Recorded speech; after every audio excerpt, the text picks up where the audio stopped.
What's going on, guys? So today we have a very cool little knife that was sent to me as a Christmas present. This is from a friend, John, and John sent me a message a while back and said, "Hey, I got this cool knife. I'm want to send it to you. I think you're really gonna like it." And he got busy with some stuff and sent another message. Said, "Hey, I'm sorry for the delay and stuff." People are so generous. They apologize for not sending out their free thing right away, which it always makes me kind of laugh because you guys are just too much.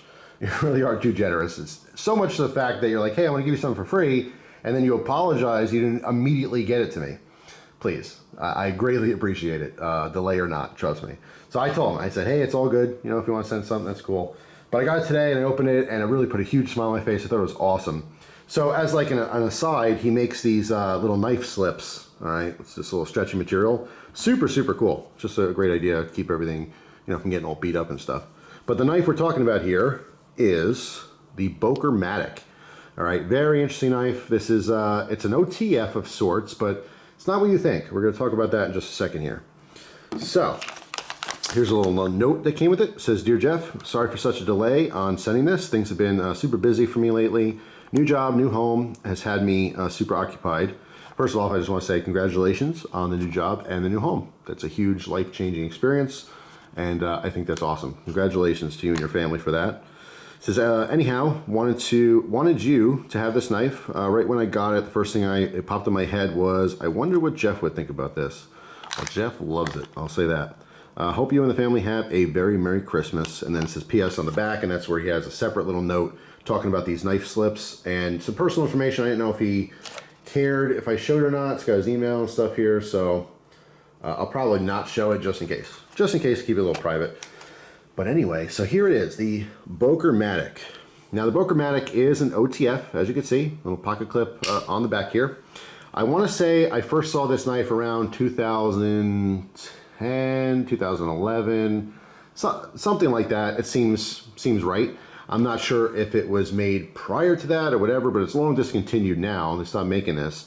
It's a really, really cool design, actually. It is an OTF, like I said, but it's not what you think. It actually retracts automatically. It doesn't come out, it closes by a spring. So first off, when you first get one of these, you'll see that the scale itself, it moves around a little bit. It almost seems like it might be broken. It's not. So when the scale is straight like this, it prevents this switch from going forward, which is attached to the blade. What you have to do is push this over. Okay, so I mean, you could probably see that. There's a track here. So the track is off center, so obviously it doesn't go forward. You push the scale to the right, the track is now centered. So you're able to manually push this forward. Now as you're pushing this, you'll find it's building spring tension. There's a spring on the other side. So it's building spring tension. When you get all the way to the top, you push the scale back and it holds. Okay, so that's how you open the knife. All right, we'll take a closer look at this. You see on the blade, it says BOKER-MATIC. All right, Boker Plus line. These were manufactured, I believe, in China for Boker. Boker has a ton of different branding. The Boker Plus stuff is usually made in China. I believe it's all made in China. And they have their other sub-branding, I guess you'd say, that are made different places, including Germany, of course. This one has a Krupp 4116 steel. The blade is 3 inches long. All right, and the overall length closed is 4¼ inches, I believe. And the whole thing weighs 5 ounces. It's actually kind of hefty. So here's where the interesting design comes in play. This is built up right now. There's a lot of spring tension going on. If you shift the scale back to where it was, it shoots closed, okay? So it retracts automatically. It doesn't deploy automatically. It's manually deploying, but it closes automatically. Just kind of interesting. Of course, it's completely legal. There's no laws about knives closing fast or being scary while you're closing them. It's all about opening. That's where everyone gets all in a tizzy and gets excited about it, God forbid. But anyway, that's besides the point. I'm not going to get into a political rant on the dumb knife laws in America and all around the world. But this is super, super cool. I just love it. So again, I mean, having it in the pocket like this, you can have it clipped. It is a tip up style. I prefer if it was tipped down just because of the fact that, like all OTFs, you don't want to get dust and dirt and grime in there because as it builds up and builds up and builds up, eventually, malfunctions, it gets slow and grimy and, just doesn't work that well. As an aside, this is probably for a whole nother video in the future, but when you have OTFs, not like this one, but regular automatics that retract and deploy automatically, you should lube them, all right, generously. Put a lot of lube down, way down in there once the blade's open, preferably. So you put a bunch of lube and then work it, the action back and forth and stuff. You can let the extra drip out, wipe it down, everything. You got to keep those things lubed up.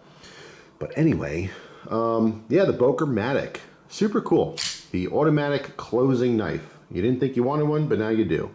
Or maybe some of you do. So it's one of those interesting knives. This is definitely going into my unique knife mechanism collection and staying there for a very long time. I just think it's super cool. It is a design that I was interested in and just never got a hold of one. Things like this don't pop up in trades that often because the people who buy stuff like this keep stuff like this, or they pass it on, you know, to their family.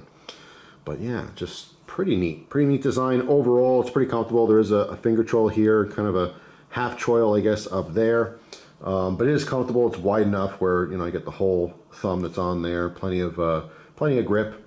Again, a little bit of play back and forth and side to side.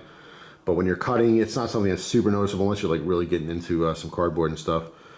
But yeah, if you can get a hold of one of these, it's just an interesting piece. That's all. It's not going to be the best knife you ever used or carried, but it's certainly unique. It's different and legal. So that's pretty much it. So thank you so much, John. I really appreciate it. It was extremely generous thought, and I love it. I absolutely love it. So thanks for the Christmas present. Thank you so much for your viewership. I really do appreciate that as well. And of course, everyone watching this video. Hope you guys have a fantastic day, and I'll see you tomorrow with a brand new video. Take care.